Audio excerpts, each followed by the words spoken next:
سامعین گرامی، اب آخری 2-3 منٹس میں یہ بات ہم سمجھنے کی کوشش کرتے ہیں کہ اس آخرت کی نیت اور آخرت میں کامیاب ہونے کی نیت کا مطلب کیا ہے؟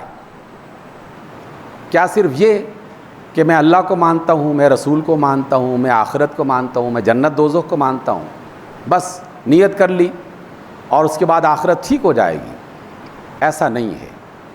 پھر رسول اللہ صلی اللہ علیہ وسلم ہماری رہنمائی کرتے ہیں کہ جس نے یہ نیت کر لی کہ اے میرے رب میری دنیا کو بھی بہتر بنا دے، میری آخرت کو بھی بہتر بنا دے، تو پھر اسے اس نیت کے ساتھ اپنے کام کو درست کرنا ہے، اپنے کام کو ٹھیک کرنا ہے، اپنے کام کو اچھا بنانا ہے۔ اس میں امانت ہوگی، اس میں مہارت ہوگی، اس میں خوبصورتی ہوگی، اور اس میں پوری محنت اور جدوجہد ہوگی۔ مثال اس دنیا میں بے شمار شعبوں کے حوالے سے ہم سوچ سکتے ہیں، بے شمار مثالیں آس پاس موجود ہیں، لیکن کسی بھی مثال کو سامنے رکھتے ہوئے اس بات کو سمجھا جا سکتا ہے۔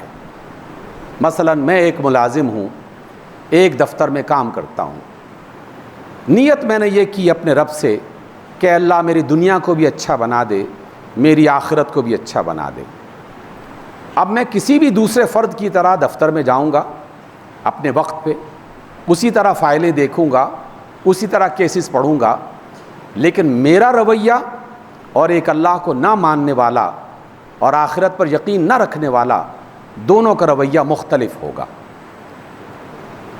جو آخرت پر یقین رکھتا ہے وہ بار بار یہ سوچے گا کہ اگر میں نے ذرا سی رشوت لے لی تو دنیا کا فائدہ تو مل جائے گا لیکن آخرت برباد ہو جائے گی۔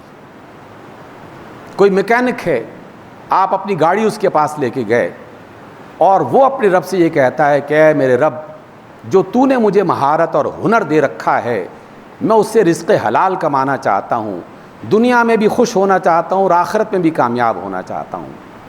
پھر وہ پوری دیانت کے ساتھ اس کام کو کرے گا، اور اس گاڑی کے مالک کو، اس مکان کے مالک کو یہ پرواہ نہیں ہوگی کہ اب میں مسلسل اس کی نگرانی کروں گا تو پھر یہ کام ٹھیک کرے گا۔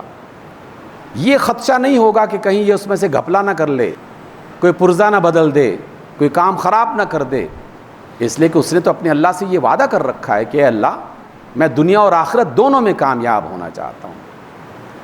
سامعین گرامی، آخری بات اس حوالے سے کہ ہم تو اللہ کو ماننے والے ہیں، ہمارا تو آخرت پر یقین ہے۔ جاپان کے لوگوں کو تو نہ آخرت پر یقین ہے نہ خدا پر یقین ہے، وہ تو خدا کو مانتے ہی نہیں ہیں، اور آخرت کے بارے میں تصور ہی نہیں ہے کہ ہم مرنے کے بعد دوبارہ زندہ کیے جائیں گے، ہم سے پوچھا جائے گا۔ لیکن محض حکومت کے بنائے ہوئے ایک نظام کے مطابق ان کے دماغوں میں، ان کے دلوں میں یہ بات ڈال دی گئی کہ تم جاپانی ہو، اور جاپان میں رہنے والا شخص وہ پوری دیانت کے ساتھ اپنا کام کرے گا۔ آپ ان سے گاڑی خریدیں گے تو آپ کو یہ خدشہ قطعاً نہیں ہوگا، کسی وہم و گمان میں بھی نہیں آئے گا کہ اس نے میرے ساتھ فراڈ کیا ہوگا، حالانکہ وہ اللہ کو نہیں مانتا، حالانکہ وہ آخرت کو نہیں مانتا۔ اس کا مطلب کیا ہے؟ اس کا مطلب یہ ہے کہ ہمیں تو ان سے بھی زیادہ بہتر ہونا چاہیے تھا۔ ہم تو اللہ کو مانتے ہیں، ہم تو اللہ سے آخرت کی کامیابی کی امید رکھتے ہیں، ہمیں تو یہ کام کرنا چاہیے۔